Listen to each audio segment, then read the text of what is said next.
Sergeant Arms, please secure the doors. Members, please take your seats. Madam Clerk, please call the roll. Mr. President.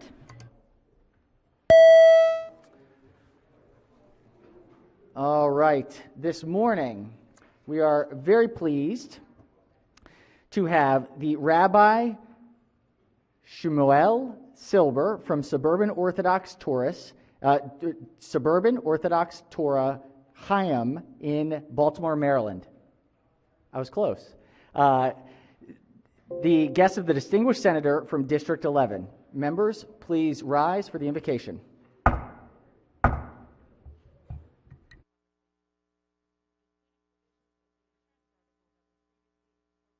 Almighty God, we pray that you grant your wisdom to the men and women in the leadership of our great state as they work to care for our citizens and to advance the causes of goodness, human decency, and equality for all. O Lord, please protect us from the ravages of this terrible disease, COVID-19, which has claimed so many lives and leaves a trail of tragedy and loss in its wake. Almighty God, please look after the doctors, nurses, and first responders who put their lives at risk to heal the sick. Almighty God, you are truly the healer of all flesh. Allow us to feel your blessing and providence. In these difficult and challenging times for our state, our nation, and the world, grant the men and women of this chamber the capacity to follow in your footsteps, O Lord, to bring safety, security, happiness, joy, and contentment to our citizens who turn to them for help and assistance. Almighty God, give the special men and women of this chamber the courage to stand up for truth, the strength to stand up to evil, and the belief in themselves to always do what is right. May your blessings be showered upon them, and may all their efforts meet with success. Almighty God, shower healing and prosperity on all mankind, and let us say, Amen. All right, Chair recognizes the senator from District 11. Thank you very much, Mr. President. I'd like to thank Rabbi Silber, who is my neighbor and a wonderful community leader of Suburban Orthodox, and ask that his prayer be journalized today. Thank you. Without objection, we will most certainly journalize the senator's neighbor's wonderful invocation this morning. Has everybody recorded their presence in the chamber? If so, the clerk will take the call. With 45 members in the chamber and a quorum being present, the Senate of Maryland is now in session. Any announcements? Words for the good of the order. It's a busy day. I know everyone is very active. There's a lot flying right now, so we're going to take deep breaths and we're going to push on through. We've got a lot of work to do. We'll get as far as we can, and we'll just keep pushing. So next week, we're hopefully working on the calendar for next week. We'll try to have out by tomorrow, and then we're going to probably have a conversation soon with our COVID work group to talk about some potential adjustments to some of protocols. They'll be minor, nothing huge. There's still just too much uncertainty around some of the impact of the vaccines, and so we think there are a few things that we can make some adjustments on, but we want to make sure that we talk through it and it all makes sense. We don't want to disrupt things in the last 30 days because things have been going pretty well so far. So more to come on that front.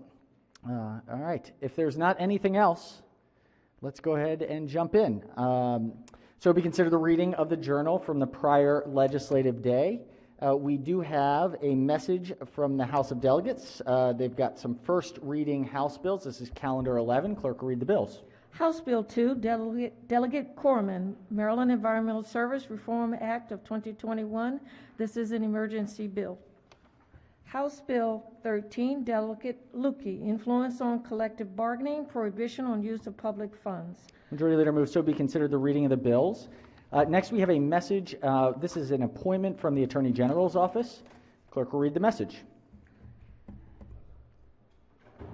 Dear President Ferguson, pursuant to my authority under Section 2-202 of the Public Utilities Article to appoint the People's Council with the advice and consent of the Senate, I am pleased to appoint David S. Lapp, Esquire, to serve as People's Counsel for the remainder of the current term, which expires on June 30th, 2021, and for a full 5-year term beginning on July 1, 2021. I request that the Senate grant its advice and consent to these appointments. Very truly yours, Bryan E. Frosch, Attorney General of Maryland. Message having been read is journalized. We will refer the appointment to the Committee on Executive Nominations. All right, let's go ahead and begin with our laid-over bills. We've got laid-over bill calendar number 11. Clerk will read the first bill. Senate Bill 407, Senator Kramer, electricity net energy metering limit. Question is on the committee amendments and the favorable report. All right, question before the body is on the two committee amendments. Any discussion? If not, all in favor of the amendment say aye. Opposed, nay. The ayes have it. The two committee amendments are adopted. Question now is on the favorable committee report as amended. Mr. President. Chair recognizes the senator from District 33. Thank you very much. I was the senator who asked to be laid over.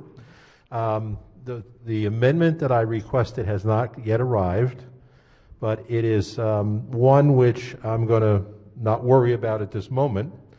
It was to remove the 3 million kilowatt hours, I guess it is, limit and make it unlimited. Well, by accepting the amendments, we have a path forward for another 5 or 6 years. We can come back later and address it. So I ask a favorable report on this bill. Wonderful. Thank you, Senator. Appreciate that. And glad we took the time to make sure we got it right. All right. So question remains on the report. Any further discussion on the report? If not, all in favor of the report say aye. Opposed, nay. The ayes have it. The favorable committee report as amended is adopted. Are there any further amendments to the bill or its title? Seeing none, Senate Bill 407 is hereby ordered printed for third reader. All right, let's go to special orders. We've got a special order calendar number 24. Clerk, read the first bill. Senate Bill 107, Senator Hayes, Labor and Employment Secure Maryland Wage Act. Question is on the adoption of the amendment offered from the floor by Senator Reilly. All right, Senators, the question before the body is the floor amendment offered by the senator from the 33rd District. Discussion on the amendment. Senator, the maker of the amendment, does the maker want to remind us what the amendment does briefly? Thank you, Mr. President. So the bill has to do with BWI Airport and wages paid to people who work in that secure area behind the TSA barriers. My amendment would remove airlines from the impact of the bill. They pay more than the bill requires. All it would do, if left in, would put an additional administrative burden on people who are already exceeding the intent of the bill. This would relieve them of the administrative burden and cost and would move the favorable amendment. Senator moves the amendment. Chair recognizes the floor leader. Good morning, Mr. President, and good morning to the maker of the amendment. 2 days ago, I jumped up and was ready to go for a long time and debate this bill back and forth. But over the last day and a half, I watched the gentleman who chairs EHE committee, and I saw the patience that he distributed. He distributed the patience of Job. Unfortunately, I don't share that same patience today, as this bill has been long, long awaited. The maker of this amendment has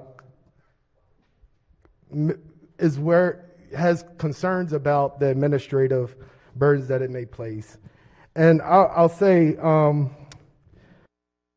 as it relates to that, that's not necessarily so. Under current law, the airlines are subject to record keeping and other requirements under state wage and hour law. This bill exempts covered employees and their employees from wage and hour law because the exemptions, similar, if not identical, record keeping and other requirements are established under the Secure Maryland Wage Act. So technically, other than paying the wages specified, there are no new administrative requirements required of the airlines under the bill. If they're currently complying with the requirements of state wage and hour law, they should have no problem complying with the secure wage. In anticipation of what I've seen displayed over this session and over the last couple of days, that there may be additional questions by the maker of this amendment or others on the other side of the aisle, I jotted down some questions that may be asked because, as I said previously, this bill is long overdue. My colleague had the opportunity to serve on finance for the first 2 years that this bill was introduced. And he's heard the testimony and has raised some legitimate concerns as it relates to the bill, and we've debated them. And so I believe, there's some familiarity with this bill, but just to remind those in this chambers what this bill is about. This bill sets a wage standard for many workers at 2 heightened security transportation facilities, BWI and Penn Station of Baltimore. The bill would improve the wages and help to attract and retain experienced and better trained workers at these sites, which are critical to the state's economy. The bill will also mandate a study of wages at the Port of Baltimore and competing facilities. Currently, the bill is drafted with these amendments, set the wage rate in January of 22 at $13 an hour, going up each year until at 75 cents, going up each year an additional 75 cents until January the 1st, 2026, where it will be $16 an hour plus a dollar hour supplement for benefits or an additional hour in wages for combined $17 an hour total compensation. The question may be raised today, as it was 2 days ago when we first brought this bill to the floor, and what workers covered include. It includes janitors, non-TSA security officers, cabinet cleaners, wheelchair attendants, passenger service agents, ramp workers, baggage handlers, ticket and line agents, and other airport service workers are covered by this bill. The majority of service workers at these facilities are low-wage earners and have worked through the COVID-19 pandemic despite being at a higher risk of disease and often having access to affordable health care. The question may be raised today, what workers are not covered? And those workers that are not covered are the retail and food service workers, construction and retail car facility workers will not be impacted by this bill. In case there's a subsequent individual that want to raise the question, and what about the workers already making more than the standard? Workers already making more than the standard would not be directly impacted by the bill. Similar to when we raised the minimum wage. Workers already making more than the new minimum wage did not go down to the new mandatory rate. And they may ask, what about workers in collective bargaining units? This bill sets a weight floor. Nothing in this bill prevents workers from bargaining higher wages than the standard. Should we exempt workers in collective bargaining agreements? In the same way that workers in CBAs should not be exempt from the state minimum wage, they should not be exempted from this bill. Exempting workers in CBAs would undermine the wage standard, set a two-tiered system, penalize workers who choose to exercise the rights to collective bargaining, and hurt low-wage workers. The question may be asked today, what are the wages like in nearby airports? With a bill put BWI at a competitive disadvantage. Many airports across the country have adopted similar standards. The Metropolitan Washington Airports Authority adopted a policy for Washington Dulles and Reagan National Airports that set wages at $13.50 starting this year on January the 1st, 2021, and it goes up 75 cents each year. So the minimum wage rates at these competing airports will remain above the rate in the bill for BWI workers. Why should Marylanders make less?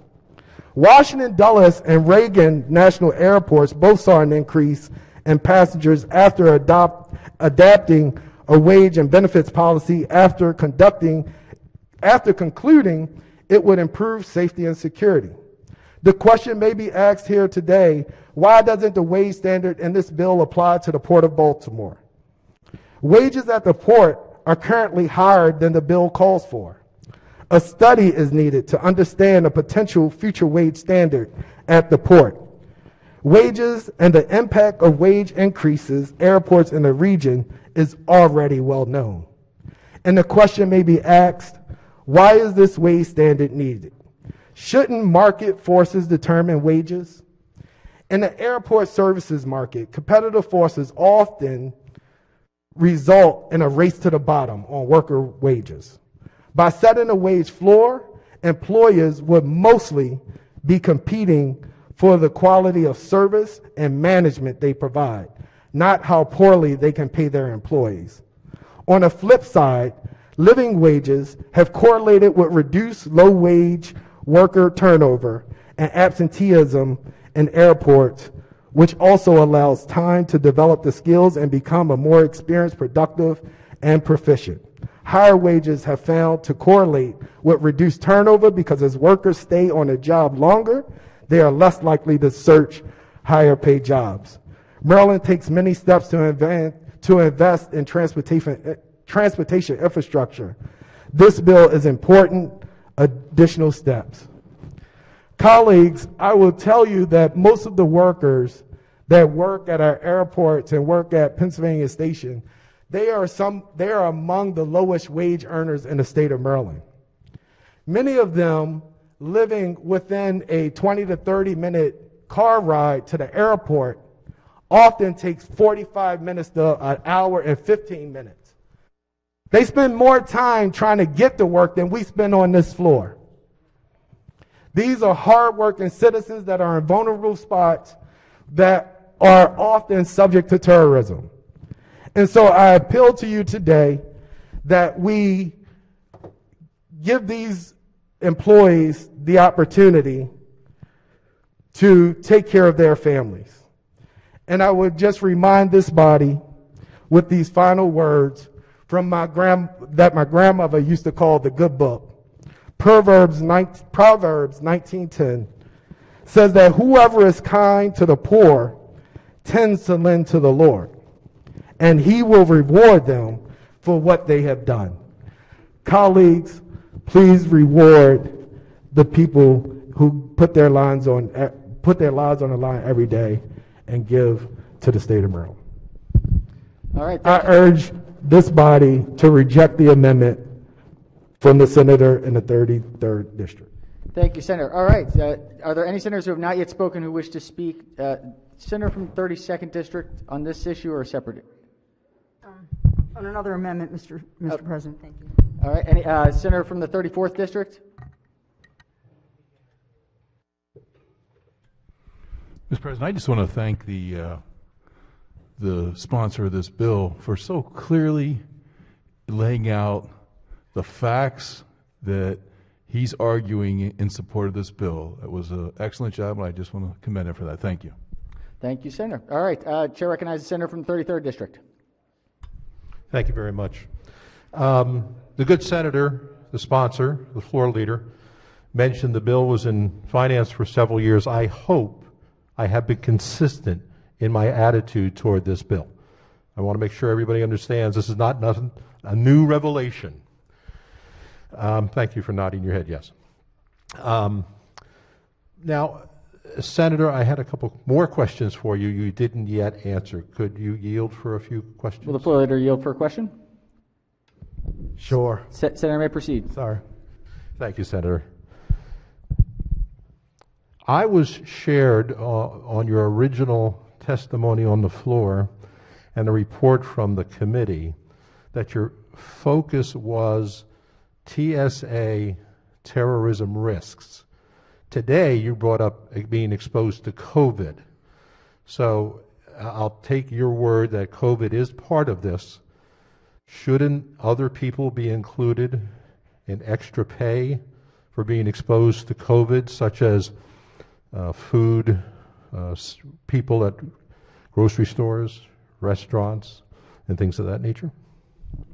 Sure. If the gentleman would like to introduce that at another time, right now the bill before us is, and the bill that's been before us for the last 3 years is the bill to cover the employees. We've made a lot of concessions as it relates to other service employees at the port, and that's why in my explanation we explained that we excluded those who are in food service, construction workers, and others. But right now, we're moving forward with the legislation ahead of us. Fine. Senator, was there any discussion in committee about the state of Maryland imposing carve-outs for employees of private companies, and any other place in the state of Maryland? Can you say that a different way so I can understand your question? Have we carved out any other location or group of employees for additional compensation? We've had the minimum wage increase, but have we carved out any other industry, location, any other facility to give them an extra boost in income that you know of? Mr. President, that's already been explained as it relates to the port was carved out. Okay. So how many facilities in the state of Maryland are governed by TSA rules and regulations? Right now, beside the port. right here in the state. So there are others. I'm believing the senator may be referring to some of the. Are you maybe trying to get to the smaller airports that's in the state? Yes, among others. Yeah. Right. And so I don't know the number, but there. In addition to BWI, obviously we all know that there are several airports in the state of Maryland. Yeah, Salisbury and Hagerstown. Was there any discussion of including them in this bill? No. Any special reason? Was there a policy reason for not including them? Well, one of the reasons we know that, especially as it relates to BWI, it is more of a threat than the smaller independent airports. And so, at least as the state of Maryland, we recognize BWI as being the main hub of, far as airlines. Okay. Does TSA have any oversight on our Pennsylvania Railroad Station in Baltimore City? I'm not sure. Hold on one second. Let me see if David might know. Okay. Gotcha. Right. So Penn Station is in the bill. We believe that they do have oversight, possibly of Penn Station as well as Amtrak. And are they covered by this bill that you're offering? I'm sorry? Is Penn Station, yes. They're covered also? Yes. Okay, thank you very much. Senator, I appreciate your enthusiasm and your clear answer to a lot of questions I had that I now don't have to ask. Wanted to save you some time. Thank you very much. Still like to press for the approval of the amendment. Thank you, Mr. President. Thank you, Senator. Chair recognizes the senator from the 36th District, Upper Eastern Shore. Thank you very much, Mr. President. If the floor leader could still Will the floor leader yield? Questions. Senator may proceed. Just very specific, again, to this amendment, which would exempt airlines. So many of the workers that you talked about as you were originally opposing the amendment would still be covered. But this amendment is very specific to just the airlines. And we had discussed this in committee and originally had looked at this amendment and then took it a step to make sure at least we were going to satisfy the concerns of Southwest Airlines, who is the major airline at BWI, has just built a huge expansion. And because they already are under collective bargaining agreements, the amendment that we ended up choosing protected Southwest. But again, specific to the airlines, there are several other airlines that use BWI that are not under collective bargaining agreements. And the way the bill is written now, those airlines would be affected by that, correct? Correct. Okay. So you mentioned the competitiveness of BWI. We talked about this possibly being a competitive disadvantage for the airport itself. You mentioned that other airports across the country did something similar to this bill. Is that accurate? Correct. Other airports similar in the closest region, which we all know is Reagan and Dulles, have already advanced the wages above what we're asking for in this bill. And did those airports, so let's be specific to our real competition of Reagan National and Dulles, do those airports, do they have this type of wage increase on the airlines specifically? Yes, it's already had an effect January of 21. And what was that? I mean, was it written like this? Was it just an increase in hourly wages for same thing? Any airlines that are not part of collective bargaining agreements, or all airlines together? I want to make sure that we are not doing something that again puts this airport specifically at a competitive disadvantage. We know how difficult it is for airports to attract airlines. And obviously, the more airlines, the more choices for the citizens here, the opportunities for lower prices, be able to travel different places. So I just want to make sure that we are not putting BWI in a position that it becomes more difficult for them to negotiate with airlines to take up gate space and being able to provide flights to different parts of the country. No, Senator, I understand. When I was previously speaking, I was going a little fast. Yep. And I understand if that may have been missed. But what I said previously was the metropolitan Washington airports, which includes both Dulles and Reagan, they set their rates at $13.50 starting in January of 2021. Each year it goes up 75 cents. So in 2022, that would be $14.25.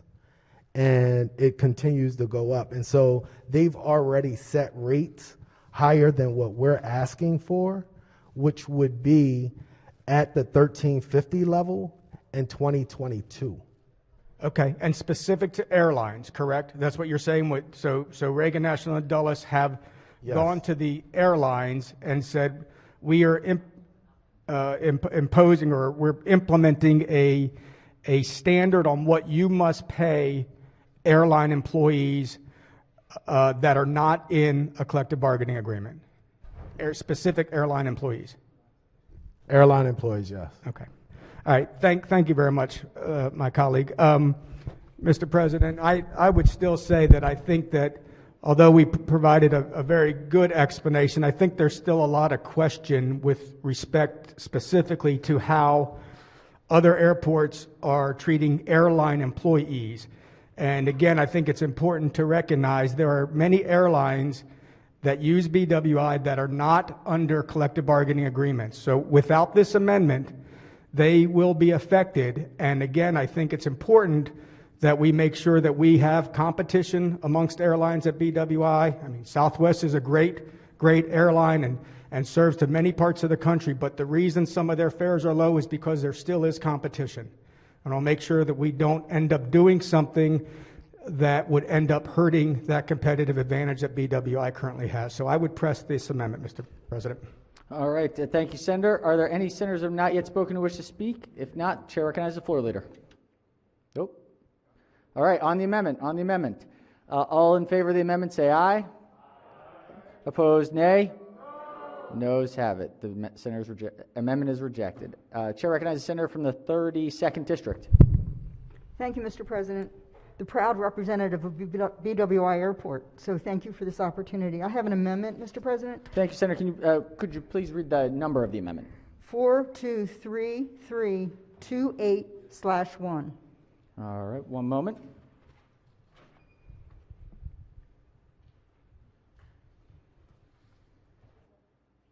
It's up. All right. Senator may explain the amendment. Thank you, Mr. President. So I do serve on the Finance Committee where this bill's been heard for 3 years, but I also represent BWI Airport. And BWI really is the flag is easy in, easy out, low cost. So one of their goals is to be the low cost airport and to drive the competition so that people from Northern Virginia, DC, and Philadelphia come to BWI Airport. In the last few months, they've received 3 international awards for their airport being considered one of the best in the world. So I understand the port was taken out of this bill because they need to be competitive with Norfolk. But BWI needs to be competitive with Dulles, Reagan, and Philadelphia. Some of the smaller airlines at BWI, Allegiant, Spirit, JetBlue, could easily leave BWI. They don't have the investment that Southwest has in the big addition that they've just completed. So one of the things the bill does, when it took out the port, it included language for a study that we could go back and revisit the wage rates at the port. What this amendment does is it includes a similar study for BWI Airport. Now, there is wording in the bill right now for a study, but it's not as complete as the port study. So in this amendment, it says compare wage and benefit rates for all employees working at Baltimore Washington International Thurgood Marshall Airport by employee category, job classification, and employment sector, with the wage and benefit rates for the employees working at Ronald Reagan Washington National Airport and Dulles International. So I heard on Monday that this could be a favorable amendment, and I hope, Mr. Floor Leader, that you still consider it a favorable amendment. Thank you. Thank you, Senator. Senators move the amendment. Chair recognizes the Floor Leader. Thank you, Mr. President. And to the maker of the amendment, I read the amendment is consistent with what was shared with us the other day. I will say, if it was the hope to compare it to those other airports like Philadelphia or whatever, that's not actually what the amendment says. It continues to compare them to our neighboring airports, both Reagan as well as Dulles, and reading the amendment before us that you've presented. But Mr. President, we will see this as a friendly amendment. All right. I'm sorry to cut you off, but this amendment essentially tightens up the language that we've provided as it relates to the study of those employees that aren't included as covered employees. All right. The committee sees the amendment as a friendly amendment. Are there any objections to the amendment? Without objection, the amendment is adopted. All right. Are there any further amendments to the bill or its title? Seeing none, Senate Bill 107 is hereby ordered printed for third reader. Clerk, let's see. We've got one third reading calendar to catch up on, and then we will go into our second readers. Or do we have? Nope, we have one more special order. This is special order number 26. Clerk will read the bill. Senate Bill 563, Senator Griffith, Local Health Departments Funding. Bill is on second reading and open to amendment. All right, bill is on Mr. second reading. For an amendment. Yes, Chair recognizes the Senator from District 5.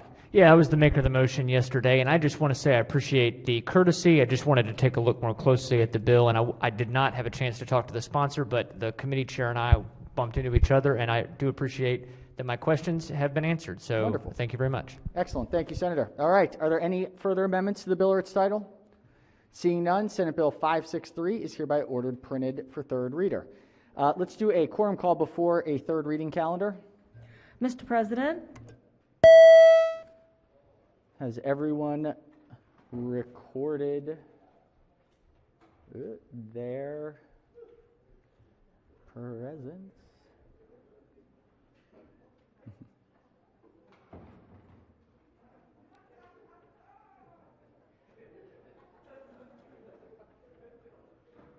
Clerk will take the call.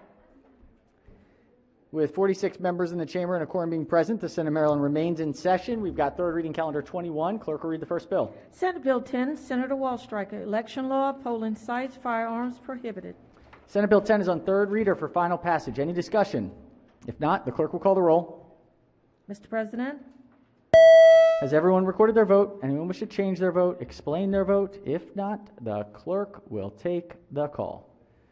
With 32 votes in the affirmative, Senate Bill 10, having received a constitutional majority, is declared passed. Clerk will read the next bill. Senate Bill 51, Senator Bailey, Tri-County Council for Southern Maryland Property Management, Southern Maryland Regional Agriculture Center. Senate Bill 51 is on third reader for final passage. Any discussion? If not, the clerk will call the roll. Mr. President, Has everyone recorded their vote? Anyone wish to change their vote, explain their vote? If not, the clerk will take the call. With 46 votes in the affirmative, Senate Bill 51, having received a constitutional majority, is declared passed. Clerk will read the next bill. Senate Bill 80, Senator Kagan, Economic Development, Maryland Technology Development Corporation, alterations. Senate Bill 80 is on third reader for final passage. Any discussion? If not, clerk will call the roll. Mr. President, Has everyone recorded their vote? Anyone wish to change their vote, explain their vote? If not, the clerk will take the call. With 46 votes in the affirmative, Senate Bill 80 having received a constitutional majority is declared passed. Clerk will read the next bill. Senate Bill 299, Senator Carter, Human Services, Trauma-Informed Care, Commission and Training, Healing Maryland's Trauma Act. Senate Bill 299 is on third reader for final passage. Any discussion? If not, clerk will call the roll. Mr. President, Has everyone recorded their vote? Anyone wish to change their vote, explain their vote? If not, the clerk will take the call. With 46 votes in the affirmative, Senate Bill 299 having received a constitutional majority is declared passed. Clerk will read the next bill. Senate Bill 324, Senator ELFRETH, Environment and Natural Resources, Complaints, Inspections and Enforcement, Information, Maintenance, and Reporting. Senate Bill 324 is on third reader for final passage. Any discussion?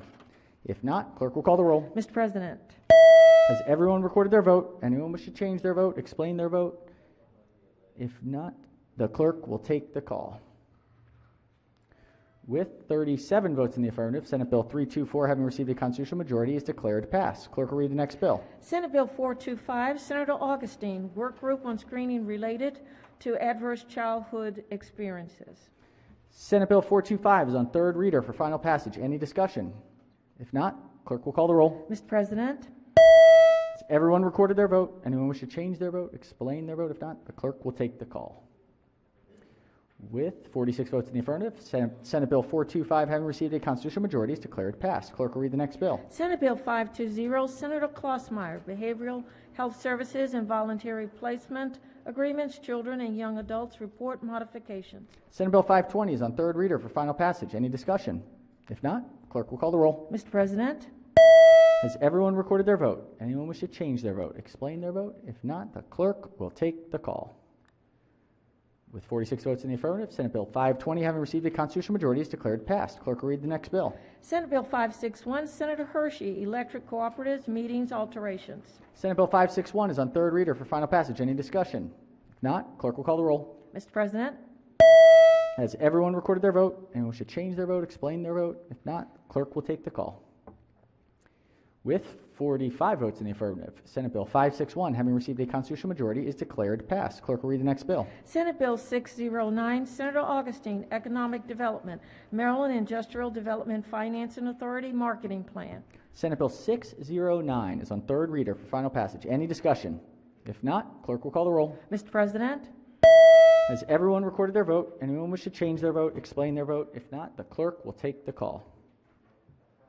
With 46 votes in the affirmative, Senate Bill 609 having received a constitutional majority is declared passed. Clerk will read the next bill. Senate Bill 610, Senator CASSILLY, Lodging Establishments, Accessible Rooms for Individuals with Disability, Deadlines.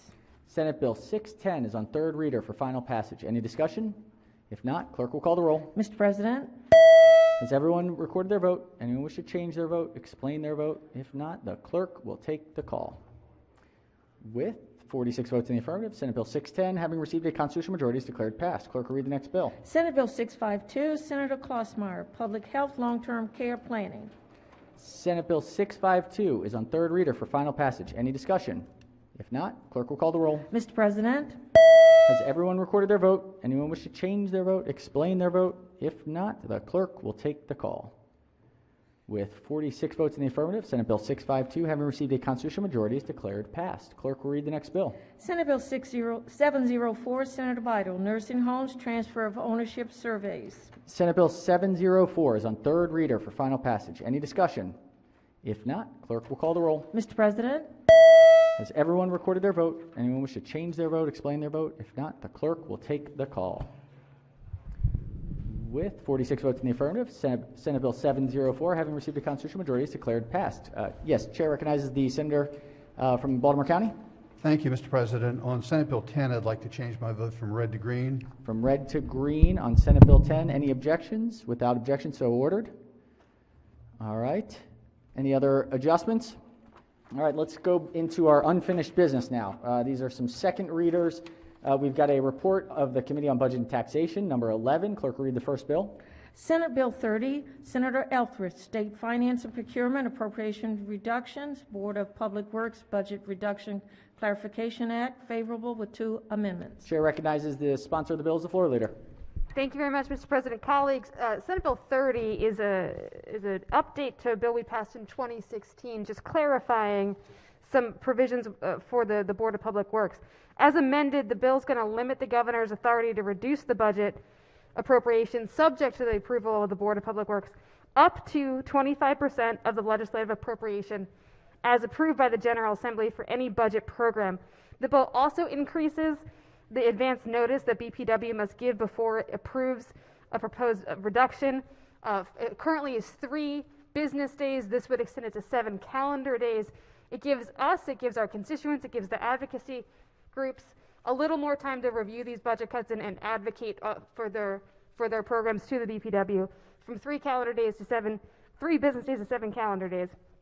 Mr. President, there are 2 amendments. The first makes changes to the purpose paragraph. The second makes the change I just described. Move adoption of the amendments in the favorable committee report. Floor leader moves for the adoption of the 2 committee amendments in the favorable committee report. Question is on the amendments. Any discussion? Mr. President. Yes, Chair recognizes the senator from District 5. Could I ask the floor leader a question? The floor leader, yes, Senator may proceed. Thank you.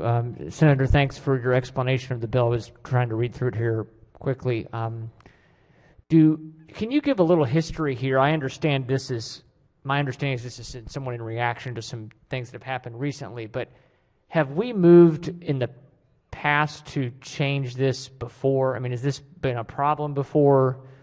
Can you just talk a little bit about the purpose of the bill, why we're doing it now?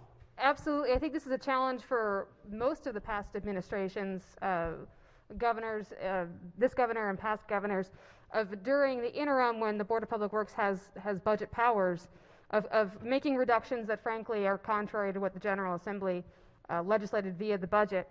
There was a bill in 2016 that clarified the BPW couldn't cut more than 25% of a department. There's been some back and forth confusion with exactly what that means. And so we've worked with some stakeholders and we landed on clarifying that to more than 25% of the legislative appropriation as approved by the General Assembly. So we try to put some clarity behind that. And yes, I would agree that the 3 business days to 7 calendar days, I think we all knew in July when the governor proposed over $400 million in budget cuts, that getting that list on a Friday before the Wednesday BPW meeting did not give a lot of folks, us and our constituents, a whole lot of time to digest that very large list of proposed budget cuts and advocate to the BPW. So this is a good compromise. The bill came in at 10 business days. We've compromised it down to 7 calendar days. So we should get the BPW agenda on the Wednesday before the following Wednesday BPW meeting. As I look at what you're saying here, I understand the increasing the days and you've come to a compromise. That makes sense to me to give people a little more time. I guess I'm wondering, as we go back, you were clarifying the total appropriation from the legislative appropriation, and you'll have to forgive me because sometimes I ask people to explain it to me like I don't understand anything about the budget. But so we're talking about what really is the difference between total appropriation and legislative appropriation? Sure. So current law has that the governor may reduce up to 25% of any appropriation. That was a little ambiguous and some back and forth about what that could mean. And so we're clarifying to legislative appropriation. We thought about budget code and line items. We landed on the legislative appropriation. So where the legislature has landed when we passed the budget, you can't reduce more than 25% of that appropriation. Of a legislative line item. So in the budget, if there's a line item for a certain fund within Department of Environment, hypothetically, or the Commerce Department, he can't reduce more than 25% of that line item. Is that what this is saying? That's the intention, yes. Okay. Have we had a lot of situations where 30 and 40% of a line item has been reduced in a non-emergency situation? I don't have specific examples in front of me, Senator. I'm happy to get those to you of what that happened. Again, it's a confusion between 25% of a department's budget, in which then they can go kind of deeper into that department and cut certain lines by more than that. But we think this is a pretty decent compromise for those 9 months of the year. Again, 25% is still a lot of funding and still provides a lot of flexibility for the governor. Okay. Yeah, thank you for your answers. I appreciate it, trying to understand the bill. And Mr. Chairman, I guess I just have a couple of concerns. I don't have an amendment, and I know we haven't approved the report yet, but just a couple concerns about maybe putting a direct line in the sand on this, but and kind of not sure how often this would happen. But I think it's important for the executive branch, whether that's this governor or future governors, to have. I think flexibility is important as we deal with things that come up relative to the state's budget. But I do appreciate the dialogue and answering my questions. Thank you. Thank you, Senator. Further questions on the amendments? All right. If not, the question is on the two amendments. All in favor of the amendments say aye. Opposed, nay. The ayes have it. The two committee amendments are adopted. Question now is on the favorable committee report as amended. Any discussion? If not, all in favor of the report say aye. Opposed, nay. The ayes have it. The favorable committee report as amended is adopted. Are there any further amendments to the bill or its title? Seeing none, Senate Bill 30 is hereby ordered printed for third reader. Clerk will read the next bill. Senate Bill 45, Senator Patterson, State Lottery and Gaming Control Agency, Gaming Study, Use of Gaming Proceeds, favorable with two amendments. Chair recognizes the majority leader as the floor leader. Yep. Thank you. Senate Bill 45, as introduced, requires the State Lottery and Gaming Control Agency to study the distribution and use of local impact grants, the use of Problem Gambling Fund, and the use of Video Lottery Terminal, VLT, proceeds distributed to the small, minority, and women-owned businesses account. Committee amendments. The committee amendments require the unit of state government responsible for administering programs to submit the report instead of the state lottery agency. I move adoption of the committee report. Floor leader moves to the adoption of the two committee amendments in the favorable committee report. Question on the two amendments. Any discussion? If not, all in favor of the amendment say aye. Opposed, nay. The ayes have it. The two committee amendments are adopted. Question now is on the favorable committee report as amended. Any discussion? If not, all in favor of the report say aye. Opposed, nay. The ayes have it. The favorable committee report as amended is adopted. Are there any further amendments to the bill or its title? Seeing none, Senate Bill 45 is hereby ordered printed for third reader. Clerk will read the next bill. Senate Bill 60, Senator Peters, State Debt Annuity Bond Fund, use of bond premiums, favorable with two amendments. Chair recognizes to your left. Chair of the Capital Subcommittee. Thank you, Mr. President. All this bond does is expand the authorized use of using bond sale premiums to include capital projects. The committee amendment is technical and makes a corresponding change to a related section of the code. Move adoption of the committee report. Floor leader moves to the adoption of the two committee amendments in the favorable committee report. Question on the amendments? Any discussion? If not, all in favor of the amendment say aye. Opposed, nay. The ayes have it. The two committee amendments are adopted. Question now is on the favorable committee report as amended. Any discussion? If not, all in favor of the report say aye. Opposed, nay. The ayes have it. The favorable committee report as amended is adopted. Are there any amendments to the bill or its title? Seeing none, Senate Bill 60 is hereby ordered printed for third reader. Clerk, read the next bill. Senate Bill 433, Senator King, Community Colleges, State Funding Revision, favorable with two amendments. Chair recognizes the bill sponsor as the floor leader. Thank you, Mr. President. Many of you will listen to this bill and think that it is awfully familiar. It seems like I've been doing this every year since I came to the Senate, so here we go again.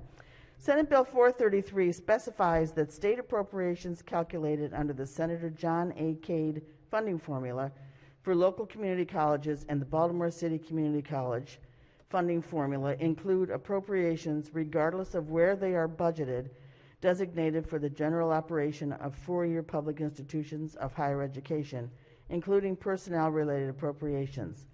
There are two committee amendments. The first makes changes to the title, purpose paragraph, and function paragraphs, and the second makes the same calculation applicable to the private nonprofit institutions that are part of the Sellinger program. I move adoption of the amendments and the favorable committee report.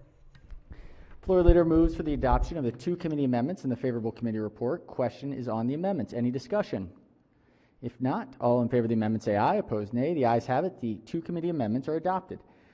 Question now is on the favorable committee report as amended. Any discussion? If not, all in favor of the report say aye. Opposed, nay. The ayes have it. The favorable committee report as amended is adopted. Are there any further amendments to the bill or its title? Seeing none, Senate Bill 433 is hereby ordered printed for third reader. Clerk, read the next bill. Senate Bill 566, Senator ELFRETH, Anne Arundel County Transfer Tax Housing Trust Special Revenue Fund, favorable. Chair recognizes the sponsor of the bill as the floor leader. Thank you, Mr. President. Ladies and gentlemen, this is a local bill by the request of our county executive. It enables Anne Arundel County to increase the county transfer tax rate for real property for properties over $1 million. The bill establishes a housing trust special revenue fund to be used to provide affordable housing in the county for moderate and low-income individuals, including in the city of Annapolis. The bill requires any revenues generated from the increase of the transfer tax, as well as any revenues attributable to a special recordation tax rate on instruments of writing for which the consideration is, again, properties over $1 million, to be paid to the Special Housing Trust Fund. Mr. President, there are no committee amendments. Move adoption of the favorable committee report. Floor leader moves for the adoption of the favorable committee report. Chair recognizes the minority leader. If the floor leader would yield, please. Will the floor appears so. Senator may proceed. Thank you. Since our delegation hearing, I've got a couple questions from constituents and also from other senators as far as the statewide impact on this. Can you share what the maximum our county could raise the transfer taxes with approval of the county council, I guess? Under this bill, what would be the maximum they could raise it to? I believe there is no maximum. I could be wrong. This would allow for a progressive increase, separating out properties under $1 million. Okay, and just trying to see what other counties and jurisdictions do. I know currently in Anne Arundel County we have a 1% cap. And you can't take it over that. And I think this is the first time we've said, okay, over $1 million you can raise it. I think that's the first time in the state. But are there any other jurisdictions that have uncapped amounts of transfer tax? I know in the delegation they were talking about some bordering counties had like 1.5 or 1.6, but do any other jurisdictions have uncapped authority? That's an excellent question, Senator. I don't have the answer in front of me. I'm happy to lay the bill over and we can work it out. Okay, if we wouldn't mind just special order for one day, and then I can get with the delegation if we have Great. a question. If there are no objections, without objections, the bill will be special ordered at the appropriate time tomorrow. Clerk will read the next bill. Senate Bill 612, Carroll County Senators, Carroll County Public Facilities Bond, favorable. Chair recognizes the senator from the 6th District as the floor leader. Thank you, Mr. President. Senate Bill 612 was a local bill that authorized Carroll County commissioners to rise up to $48.45 million in general obligation bonds. There's no amendments. Move adoption to the committee report. Thank you, Mr. President. Floor leader moves for the adoption of the favorable committee report. Any discussion on the report? If not, all in favor of the report say aye. Opposed, nay. The ayes have it. The favorable committee report is adopted. Are there any further amendments to the bill or its title? Seeing none, Senate Bill 612 is hereby ordered printed for third reader. Clerk will read the next bill. Senate Bill 642, Senator ELFRETH, State Retirement and Pension System, COVID-19 related death benefits, clarification, favorable with 2 amendments. Chair recognizes the chair of the Pension Subcommittee as the floor leader. Thank you, Mr. President. Ladies and gentlemen, we all know that the state has a line of duty death benefit for public employees that unfortunately lose their lives in service to the state. During this pandemic, the Joint Committee on Pensions got together and thought hard about how to make sure that if we have public employees that died by being exposed to COVID-19 on the job, that we would make it a little bit easier and make it the process a little smoother for them to be included in line of duty death benefits. This is just clarifying. They would already be eligible for this benefit, but we wanted to make sure that we made it easy for those families. So Senate Bill 642, as amended, clarifies that eligibility for any member of the state retirement and pension system who died while employed before July 21st, 2022, and for whom COVID-19 caused or contributed to the death, subject to some specified conditions. The bill takes effect on June 1st, 2021, and terminates, we sunset it on June 30th, 2022. It applies retroactively to the death of a member occurring on or before March 5th, 2020. There are 2 amendments, Mr. President. The first adds a co-sponsor and makes technical changes to the title. And amendment number 2 clarifies a definition, specifies the determination of that death arose in the course of employment is subject to a rebuttable presumption, provides some guardrails for the pension system, and clarifies the conversion of a non-line of duty death benefits under this act, alters the reporting date, and adds a reporting requirement. We have some strong language on reporting here. We want to examine exactly how these benefits are being used, so we can look at this again next year and see if we need to extend it out. Mr. President, I move for the adoption of the amendments in the favorable committee report. Floor Leader moves for the adoption of the 2 committee amendments and the favorable committee report. Question on the amendments. Any discussion? If not, all in favor of the amendments say aye. Opposed, nay. The ayes have it. The 2 committee amendments are adopted. Question now is on the favorable committee report as amended. Any discussion? If not, all in favor of the report say aye. Opposed, nay. The ayes have it. The favorable committee report as amended is adopted. Are there any further amendments to the bill or its title? Seeing none, Senate Bill 642 is hereby ordered printed for third reader. Clerk will read the next bill. Senate Bill 660, Senator Gazzoni, State Lottery Fund, Maryland Humanities Council funding, favorable with 2 amendments. Chair recognizes the Senator from District 2 as the floor leader. Thank you, Mr. President. Colleagues, Senate Bill 660 requires the comptroller to pay a grant of $150,000 directly from the State Lottery Fund to the Maryland Humanities Council for Maryland History Day. This bill will repeal an obsolete requirement that the comptroller pay an annual grant of $150,000 to the Maryland Humanities Council from the Horse Racing Special Fund. There were 2 committee amendments. The amendments are technical and incorporate provisions of law enacted by a veto override earlier this session. They also incorporate into the bill existing provisions of law that were not in existence when the bill was drafted.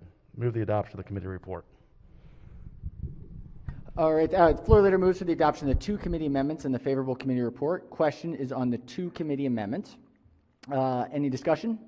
If not, all in favor of the amendment say aye. Opposed, nay. The ayes have it. The 2 committee amendments are adopted. Question now on the favorable committee report as amended. Any discussion? Senator from District 28, was there a request on this? Oh, last bill. Did I miss it? Apologies, Senator. Yeah, Mr. President, was on the last bill, so I'll handle that later. Thank you. Okay. Apologies, Senator. We will, and just as a reminder, it's a great reminder, apologies, and the Senator from the 28th District is in the exact blind spot that I have up here. So if there is a moment where we're moving and I have not noticed, please make sure to just interrupt and call out Mr. President so that I don't miss anyone, please. Apologies, Senator.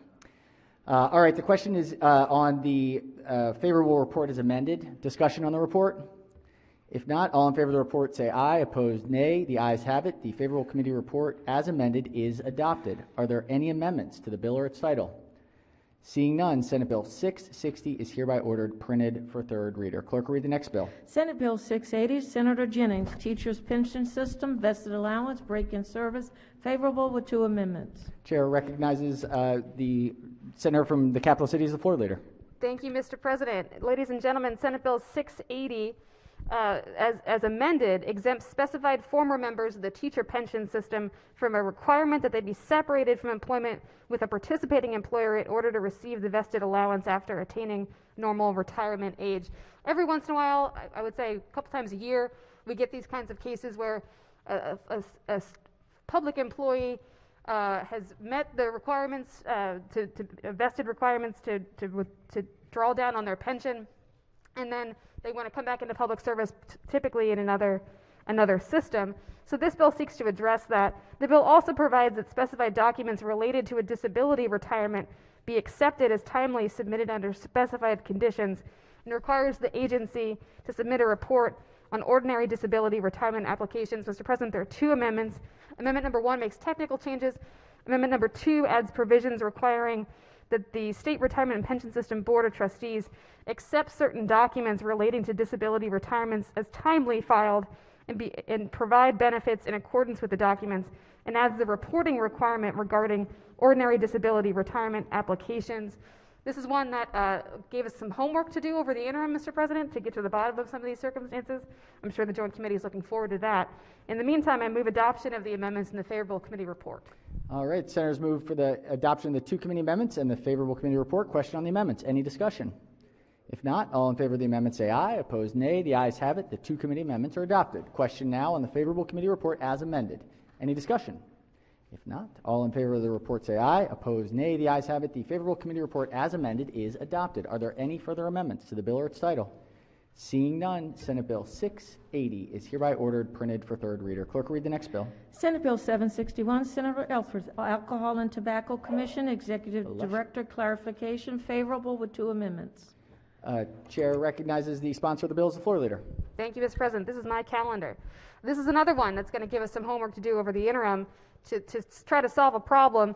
And Senate Bill 761, as amended, requires that the executive director of the Alcohol and Tobacco Commission be a sworn police officer with certain specified powers and a member of the law enforcement officer pension system as a condition of employment. It also transfers any service credit earned by the current executive director in the employee's pension system between December 1st, 2020 and the bill's effective date into LEOPS. The bill also specifies an individual who becomes an executive director of the state retirement agency after January 1st, 2021 shall have immediate vesting rights and requires a report on immediate vesting for other positions in state government.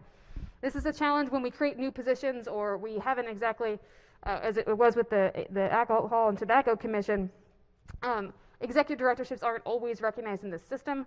So we're going to take some time over the interim, Mr. President, to work with DBM to make sure that we've captured everybody. But in the meantime, there are two amendments. The first makes technical changes to the title. Amendment number 2 specifies the executive director of the state retirement agency as a position with immediate vesting requirements and requires a report on immediate vesting for other positions within state government. Move adoption of the committee amendments and the favorable committee report. Floor leader moves for the adoption of the 2 committee amendments and the favorable committee report. Question on the amendments. Any discussion? If not, all in favor of the amendment say aye. Opposed, nay. The ayes have it. The 2 committee amendments are adopted. Question now on the favorable committee report as amended. Any discussion? If not, all in favor of the report say aye. Opposed, nay. The ayes have it. The favorable committee report as amended is adopted. Are there any further amendments to the bill or its title? Seeing none, Senate Bill 761 is hereby ordered printed for third reader. Clerk will read the next bill. Senate Bill 794, Wycomico County Senators, Wycomico County Property Tax Credit, Hotel or Residential Development, favorable. Chair recognizes the senator from the 37th District as the floor leader. Thank you very much, Mr. President. Ladies and gentlemen, if you haven't been to Salisbury recently, I encourage you to come on down. They're in the process of revitalization. The state and federal government have made significant contributions to be able to improve the downtown streetage, signage, and infrastructure. And so there is vision, there is leadership, there is the will. And Senate Bill 794 authorizes Wycomico County or a municipality, i.e. Salisbury in the county, to grant a property tax credit for real property that is used for a hotel or a residential development project subject to certain qualifications. We actually don't have very much residential opportunity in downtown Salisbury. The county or the municipality may provide for details of the credit, including the amount, the duration, eligibility requirements, application procedures, and any other provision necessary to carry out the tax credit. There are no committee amendments, and I move the adoption of a favorable committee report. Thank you. Floor leader moves for the adoption of the favorable committee report. Any discussion? If not, all in favor of the report say aye. Opposed, nay. The ayes have it. The favorable committee report is adopted. Are there any amendments for the bill or its title? Seeing none, Senate Bill 794 is hereby ordered printed for third reader. Clerk will read the next bill. Senate Bill 861, Senator Bailey, St. Mary's County Public Facilities Bond, favorable. Chair recognizes the senator from District 2 as the floor leader. Thank you, Mr. President. Colleagues, Senate Bill 861 is a local bill that authorizes the St. Mary's County Commissioners to issue up to $30 million in general obligation bonds. There are no amendments. Move the adoption of the committee report. Floor leader moves to the adoption of the favorable committee report. Any discussion? If not, all in favor of the report say aye. Opposed, nay. The ayes have it. The favorable committee report is adopted. Are there any amendments to the bill or its title? Seeing none, Senate Bill 861 is hereby ordered printed for third reader. St. Mary's Day is coming up. Senator from 29th District just did a little recording for the new exciting discoveries down there. All right, clerk will read the next bill. Senate Bill 882, Senator Gazzoni, Operating Budget, Education Programs, Mandated Funding, favorable with one amendment. Chair recognizes the chair of the committee as the floor leader. Thank you, Mr. President.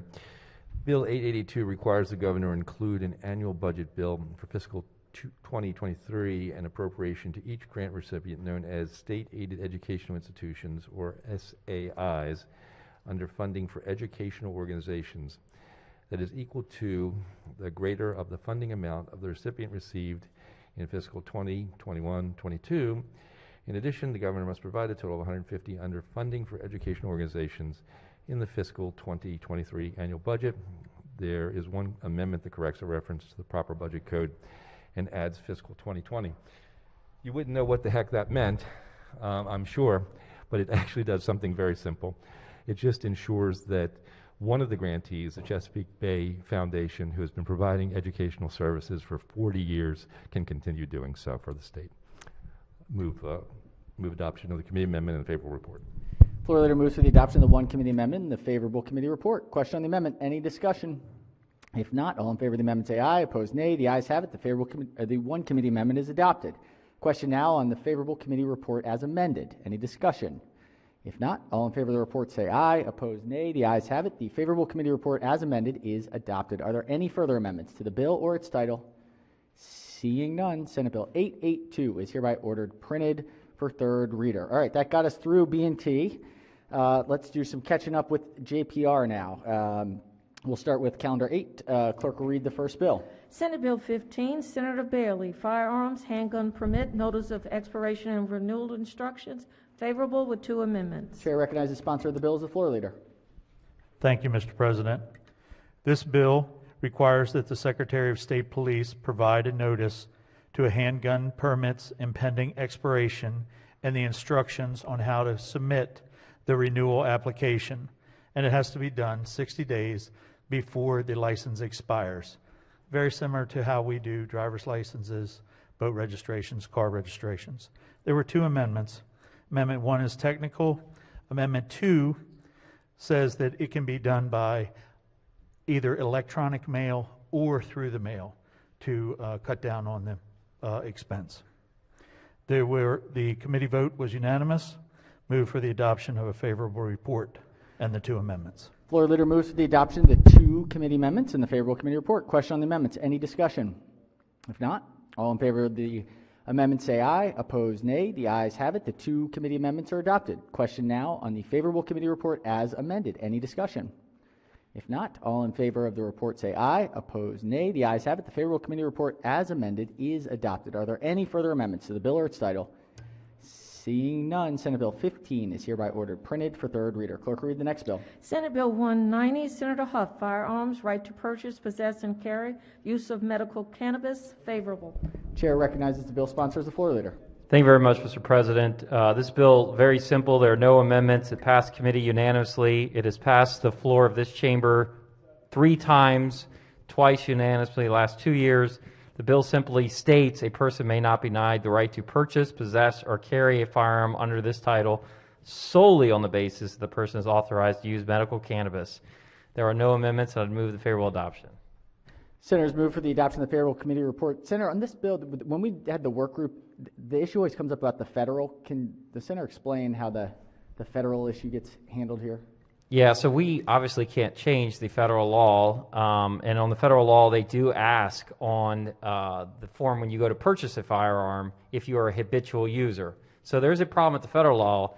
The problem is at the state law, all throughout our code, it also treats people who use medical cannabis. So if you currently own or possess a firearm through the public safety article, you're in violation.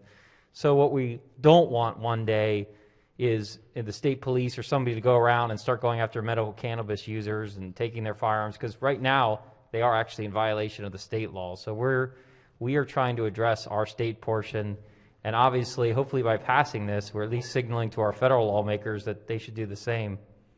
Great. Thank you, Senator. No problem. All right. Question is on the report. Any discussion? If not, all in favor of the report say aye. Opposed, nay. The ayes have it. The favorable committee report is adopted. Are there any amendments to the bill or its title? Seeing none, Senate Bill 190 is hereby ordered printed for third reader. Clerk, read the next bill. Senate Bill 270, Senator Wallstreicher, Crimes, Indecent Exposure Definition, favorable. Chair recognizes the Vice Chair of the committee as the floor leader.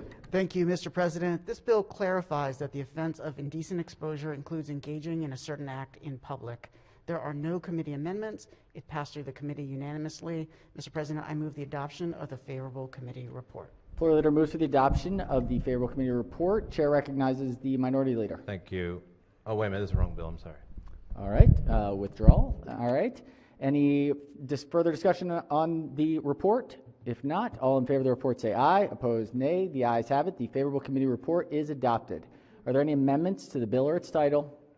Seeing none, Senate Bill 270 is hereby ordered printed for third reader. Clerk will read the next bill. Senate Bill 385, Senator CASSILLY, Organized Retail Theft, favorable. Chair recognizes the bill sponsor as the floor leader.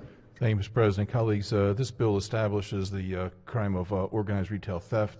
It's the same bill that passed unanimously through this body and through the committee last year. It's again unanimously through the committee this year. There's no committee amendments. I move the favorable committee report. Floor leader moves for the adoption of the favorable committee report. Any discussion? If not, all in favor of the report say aye. Opposed, nay. The ayes have it. The favorable committee report is adopted. Are there any amendments to the bill or its title? Seeing none, Senate Bill 385 is hereby ordered printed for third reader. All right, let's go to the next report. Clerk will read the next bill. Senate Bill 114, Senator McCray, Criminal Procedure, Expungement of Conviction, Driving While Privilege is Canceled, Suspended, Refused, or Revoked. Favorable with 2 amendments. Chair recognizes the senator from Baltimore City as the floor leader. Thank you, Mr. President. As amended, this bill authorizes a person to file a petition for expungement of a conviction under Section 16-303 of the Transportation Article, driving on a canceled, suspended, refused, or revoked license or privilege. The amended bill additionally alters existing penalties for 16-303 to provide that enhanced penalties for subsequent convictions apply only where an individual is convicted of a violation within 3 years of a prior conviction. This has the effect of allowing the Motor Vehicle Administration to automatically expunge a conviction under 16-303 from an individual's driving record if the individual meets certain qualifications. Amendment number 1 is technical. Amendment number 2 alters the subsequent offender penalty in 16-303 of the Transportation Article to apply only where a subsequent conviction occurs within 3 years of a prior conviction. The amendment additionally makes technical corrections to the existing language of 16-303. I'd move the committee report and the amendments. Floor leader moves for the adoption of the 2 committee amendments and the favorable committee report. Question on the 2 committee amendments? If not, all in favor of the amendment say aye. Opposed, nay. The ayes have it. The 2 committee amendments are adopted. Question now on the adoption of the favorable committee report as amended. Any discussion?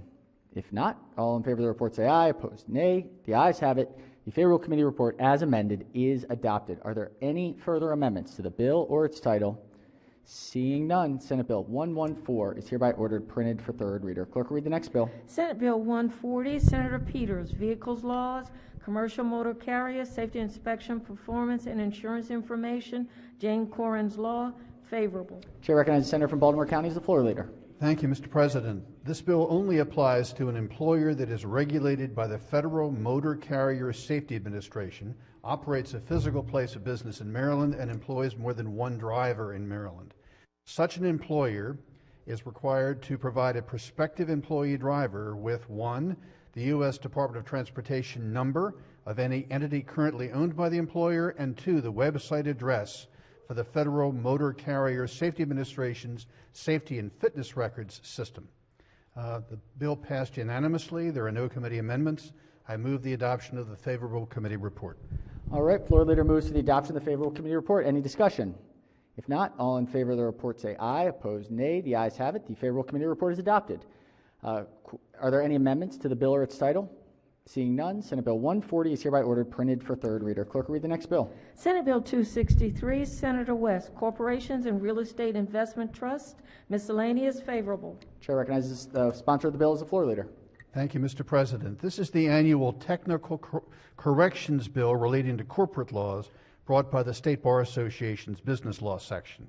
The bill makes various changes to laws governing corporate actions for corporations and real estate investment trusts, including provisions relating to forum selection requirements, remote stockholders meetings, the Maryland Control Share Acquisition Act, and premature stock issuances. The bill also makes other technical and clarifying changes.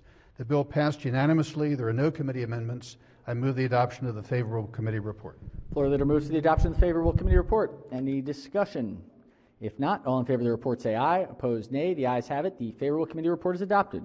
Are there any amendments to the bill or its title?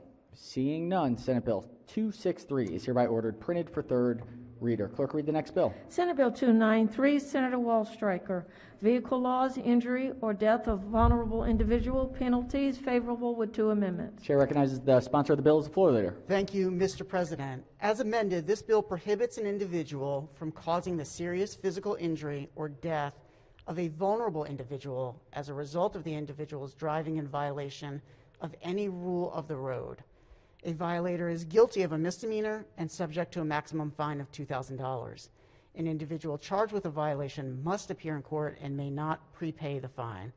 The court may also order a violator to participate in a motor vehicle safety course and perform up to 150 hours of community service. The MVA must suspend the driver's license of an individual convicted of a violation for at least 7 days and up to 6 months. There are 2 committee amendments. Amendment number 1 is technical. Amendment number 2 clarifies the definition of vulnerable individuals. This bill passed to the committee unanimously. I know there's going to be a sponsor amendment, but for now, Mr. President, I move the committee amendments and the favorable committee report. Floor Leader moves to the adoption of the 2 committee amendments and the favorable committee report. Question on the amendments. Any discussion? If not, Mr. President. Oh, yes. For an amendment or a question on the amendments? For an amendment. If we could adopt the committee Okay. amendments, the report, and then we'll come to you, Senator, right after. All right, on the committee amendments, all in favor of the amendment say aye. Opposed, nay. The ayes have it. The 2 committee amendments are adopted. Question now on the favorable committee report as amended. Any discussion? If not, all in favor of the report say aye. Opposed, nay. The ayes have it. The favorable committee report as amended is adopted. Chair recognizes the senator from the 38th District with an amendment. Thank you, Mr. President. And I talked to the bill's sponsor to offer a friendly amendment, 923925-1, just to join as a co-sponsor on this legislation. Wonderful. Any objections to the senators joining? Just real quick, Mr. President, I just wanted to thank the maker of the amendment and the senator from the Eastern Shore. She has been a proud champion to protect vulnerable individuals on the road and has worked on this issue for many, many years. And of course, we accept this as a friendly amendment. Thank you, Senator. All right, friendly amendment. Any objections to the senator's amendment? Without objection, the senator's amendment is adopted. Are there any further amendments to the bill or its title? Seeing none, Senate Bill 293 is hereby ordered printed for 3rd reader. Clerk will read the next bill. Senate Bill 501, Senator Vidal, towing or removal of vehicles from parking lots, placement of signs, regional malls, favorable. Chair recognizes the Vice Chair of the Committee as the floor leader. Thank you, Mr. President. This bill requires towing signage to be at the entrance of each and every parking lot at a regional mall, as opposed to every 7,500 square feet. There are no committee amendments. This moves through the committee unanimously. I move the favorable committee report. Floor leader moves for the adoption of the favorable committee report. Any discussion? If not, all in favor of the report say aye. Opposed, nay. The ayes have it. The favorable committee report is adopted. Are there any amendments to the bill or its title? Seeing none, Senate Bill 501 is hereby ordered printed for 3rd reader. All right, let's go to the next JPR. Clerk will read the next bill. Senate Bill 643, Senator Huff, Correctional Services, Division of Parole and Probation, definition of absconding, favorable with 1 amendment. Chair recognizes the sponsor of the bill as the floor leader.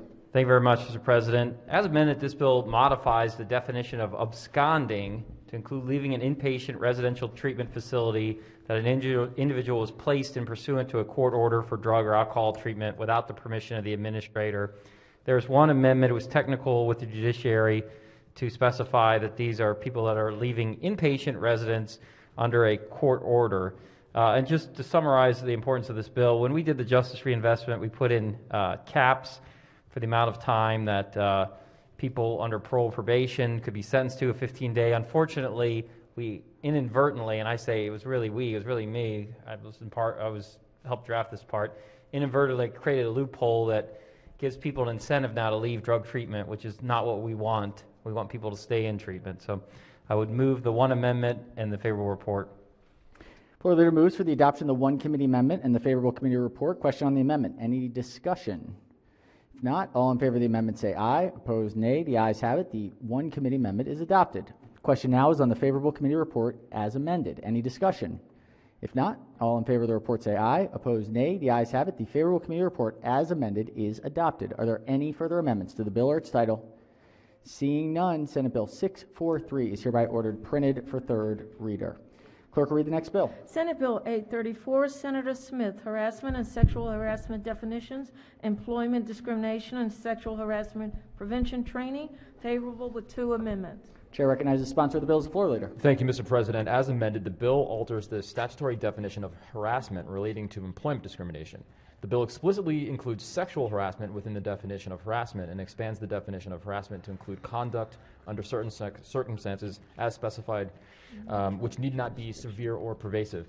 This bill passed unanimously out of committee. There were 2 committee amendments. One was a sponsor line amendment, added sponsors to the bill. Amendment number 2 strikes references to oral, written, physical conduct throughout the bill.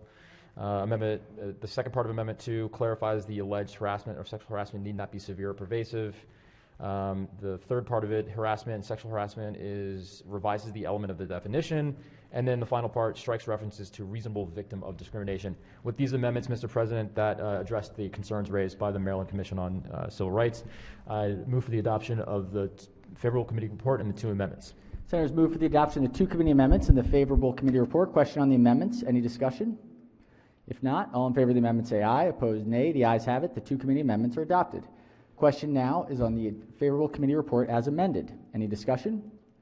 If not, all in favor of the report say aye. Opposed, nay. The ayes have it. The favorable committee report as amended is adopted. Are there any further amendments to the bill or its title? Seeing none, Senate Bill 834 is hereby ordered printed for third reader. Senators, we're going to have to end a little bit earlier today. Let's do one more report from judicial proceedings, and that would catch us up on judicial proceedings. And we'll do a big education and health tomorrow. We'll catch up then. All right, let's go to the next report. This would be number 12. Clerk, 12. Clerk will read the first bill. Senate Bill 75, Senator HETTLEMAN, driver's license, older licensees, in-person renewal, favorable with 2 amendments. Chair recognizes the sponsor of the bill as the floor leader. Thank you, Mr. President. This bill, as amended, requires a person age 85 or older to appear in person at the Motor Vehicle Administration in order to renew a driver's license. The bill was amended to alter an existing requirement that the MVA send a written notice to an individual whose driver's license will shortly expire by adding a requirement that if the individual will be 85 or older when the license expires, the notice also contain information about how to apply for a non-driver's license ID card. There are 2 committee amendments. The first is technical, and the second adds the provision requiring that the MVA provide information for the non-driver's license ID card. I move this came out of committee unanimously. I move that the body adopt 2 favorable amendments and the committee report. Floor leader moves for the adoption of the 2 committee amendments and the favorable committee report. Chair recognizes the minority leader. Thank you. If the floor leader would yield. Certainly. Senator may proceed. So if I understand current law, I think you have to go back every other time in person. Is that correct for most cases to apply for renewal? You do have to go back in person. I'm sorry, I'm looking for my notes right now. I believe it's every 8 years and it's every other time. Okay, so 2 questions and maybe I'll tie it into one.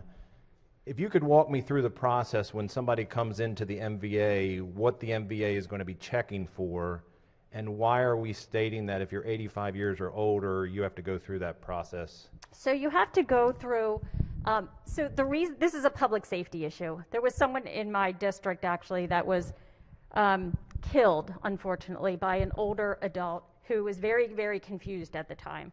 And the idea behind this was that by making someone come in personally, that they could then be checked out to make sure that they were healthy and secure enough to be able to, and they had their eyesight checked, and that they would be appropriate to be driving. A lot of times people self-select, and so if they were notified, and we had some physicians who came in to testify to this, that if they were given a notice that they had to appear in person, they may feel that they may not pass those tests, and so they would self-select to not renew their driver's license, and so this gives them that option. Okay, so could you explain what they do at the MVA to make sure they're secure and healthy? What is the process they go through to do that? Hang on one second. They actually do observe them. They have to get an eyesight check, and they have to fill out the form. They have to walk, obviously, from the car into the MVA and sit at the desk and answer questions from the worker. So is there a process if somebody comes in a walker that they will deny them? I mean, who determines that they're not healthy enough? There's no sort of physical exam that they're provided there. They do have to pass the eyesight test. And again, it's not any sort of checklist that they have to go through, but it is making them take another thought about whether or not they are in good enough shape to be able to be behind the wheel. Okay, so it sounds like the intent is to make it a little harder for them to do it, so maybe they won't renew? Absolutely. And I noticed when I turned 40, my eyes started changing. And I think most people have eye issues as they get older. So I don't see really the distinction on the eyes. I'm just a little concerned that we're going to have some fine person behind the counter saying you're limping too much, or you're walking too slow, or you're breathing too heavy. We're not going to give you your license. And then how many other states do this where they're 85 years old, they have to come in person? I don't know that off the top of my head, but I can certainly get that to you. Senator, maybe we want to lay this one over. Okay, that's fine. All right, Senator's motion would be in order. The bill and the amendments will be laid over under the rule. Clerk, read the next bill. Senate Bill 494, Senator West, Juveniles Convicted as Adults, Sentencing, Limitations and Reduction, Juvenile Restoration Act, favorable with 2 amendments. Chair recognizes the chair of the committee as the floor leader. Thank you, Mr. President. As amended, this bill authorizes a court, when sentencing a minor convicted as an adult, to impose a sentence less than the minimum term required under law. A court is prohibited from imposing a life sentence without the possibility of parole or release on a minor convicted as an adult. The bill also authorizes an individual who is convicted as an adult for an offense committed when the individual is a minor to file a motion to the court to reduce the duration of the sentence. The bill establishes those related procedures. There are 2 amendments. One amendment is technical and adds sponsors, and the second amendment requires the state's attorney to give notice to victims and their representatives that a motion to reduce the sentence has been filed, and provides that the victims and the representatives are entitled to attend and testify at the hearing on that motion. The amendment also authorizes that the state to introduce evidence at a hearing and clarifies language of one of the factors the court is required to consider when deciding to grant that motion. The bill passed out of committee 8-3. I'd move for the adoption of the favorable committee report and the 2 amendments. After we do that, I'd also like to make a motion to have the bill and the amendments lie over under the rules. Thank you, Senator. Chair moves for the adoption of 2 committee amendments and the favorable committee report. Senator's motion is in order. The bill and the amendments will be laid over under the rule. Clerk, read the next bill. Senate Bill 671, Senator Wallstreicher, Criminal Procedure, Charging Procedure, Citations, favorable with 2 amendments. Chair recognizes the sponsor of the bill as the floor leader. Thank you, Mr. President. This bill expands the offenses for which a police officer may charge by citation. There are 2 amendments. Amendment number 1 is technical. Amendment number 2 adds provisions relating to the inclusion of a citation in certain applications made in relation to the extradition of a criminal defendant. I move the 2 amendments and the favorable committee report. Floor leader moves for the adoption of the 2 committee amendments and the favorable committee report. Question on the amendments? Any discussion? If not, all in favor of the amendment say aye. Opposed, nay. The ayes have it. The 2 committee amendments are adopted. Question now is on the favorable committee report as amended. Any discussion? If not, all in favor of the report say aye. Opposed, nay. The ayes have it. The favorable committee report as amended is adopted. Are there any amendments to the bill or its title? Seeing none, Senate Bill 671 is hereby ordered printed for 3rd reader. All right, Senators, we're gonna pause there for the day, and we will pick it back up tomorrow. We have a couple things here at the last minute to go through. First and foremost, Senators, you should have seen there is the anti-harassment training that has been emailed out. Because of the circumstances, it is virtual. Please make sure we will be following up with offices individually. Please make sure to sign up. It will be a virtual training, but we will be tracking very closely to make sure that everybody participates in this required training. That is one. I think we may have a bill introduction. Chair recognizes the senator from the 27th District. Thank you, Mr. President. I'd like to ask that the rules be suspended for HB 50 for the purpose of introduction of a late filed bill. I received this bill earlier this week.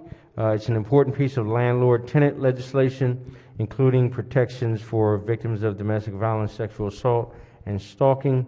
It has an identical cross file in the House, and I'd like to ask that it be referred directly to the appropriate standing committee, Mr. President. Senator has moved to suspend the rules for the introduction of a late filed bill. Are there any objections to the senator's motion? If there are no objections, without objection, so ordered. Senator will the clerk will read the bill. Senate Bill 967, Senator Jackson, Landlord and Tenant Residential Leases, Tenant Rights and Protections, Tenant Protection Act of 2021. All right, the bill will be referred to the Rules Committee. All right, let's see, we've got, let's do committee announcements. Chair recognizes the Chair of Finance Committee. Finance will be meeting for bill hearings at 1.5 hours after the hearings. We'll be voting. Thank you, Madam Chair. Chair recognizes the Chair of Education, Health, and Environmental Affairs. Thank you, Mr. President. Education, Health, and Environmental Affairs will meet at 1:30, followed by a voting session. Thank you, Mr. Chairman. Chair recognizes the Chair of Judicial Proceedings. Thank you, Mr. President. The Judicial Proceedings Committee will reconvene for voting session at 1:30. 1:30. All right. Thank you, Mr. Chairman. Budget and Tax. Chair recognizes the Vice Chair. Yeah, unless we find the chair or one of the other members of the committee knows something I don't know. Well, here he is. Here's the chair. Hot off the presses for a meeting time.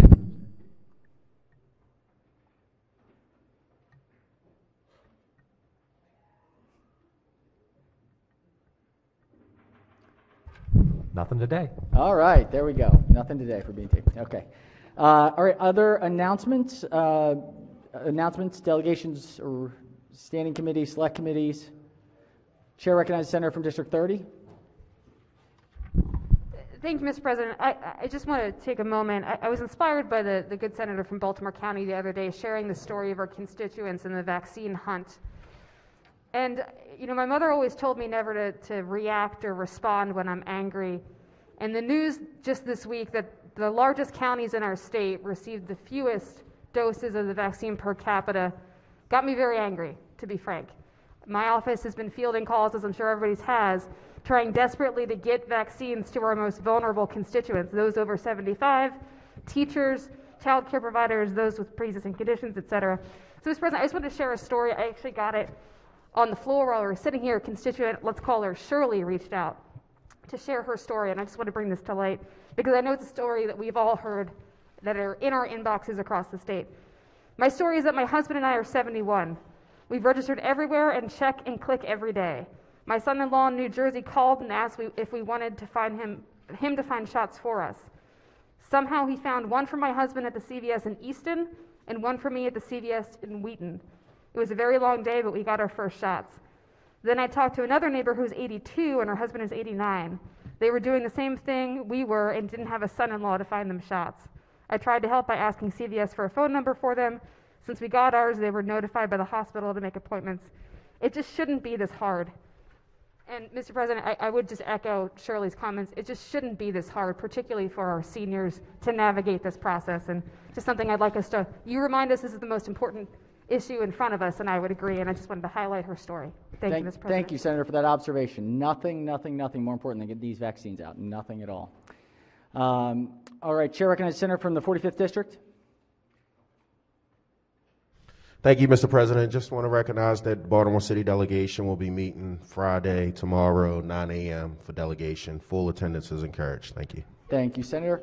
All right, we have a final special presentation. Today is a special day for one of our members. The chair will grant the chair the privilege to use the senator's name. It is the 80th birthday of the one, the only, the Hallmark card, Senator Joanne Benson.